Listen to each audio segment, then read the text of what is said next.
আজকে বিচার বিভাগ একদলীয় অবৈধ ভোটারবিহীন সংসদ, ভোটারবিহীন মন্ত্রী প্রধানমন্ত্রী আজকে তাদের হাতে সমর্পণ করছে যে যা বলবে সেভাবে বিচার হয়। বিচারকরা যাতে নামতে পারে তাদের পরে চাপ প্রয়োগ করার জন্য হয়েছে। আজকে 27 সালের ভাগ পরে শাহজুর রহমান সাহেবরা দুর্নীতিকে ভাঙতে চেয়েছে, কিছু লোক চলে গেছে, কিছু লোক ভেঙে দিয়েছিল।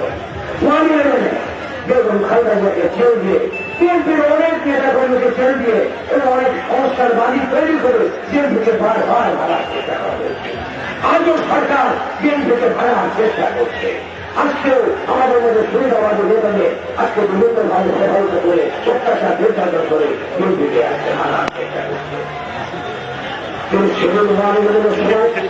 গ্রাম পর্যায়ের নেতা, ইউনিয়ন পর্যায়ের নেতা, থানা পর্যায়ে বাংলাদেশের সমস্ত নেতা কর্মীরা বিএনপিকে বাঁচিয়ে রেখেছিল। আমি মনে করি বিএনপির মূল চেতনা এই সাধারণ তৃণমূলের কথা। ভোটারবিহীন সংসদ, ভোটারবিহীন মন্ত্রী প্রধানমন্ত্রী আজকে তাদের হাতে সমর্পণ করছে যে যা বলবে সেভাবে বিচার হয়।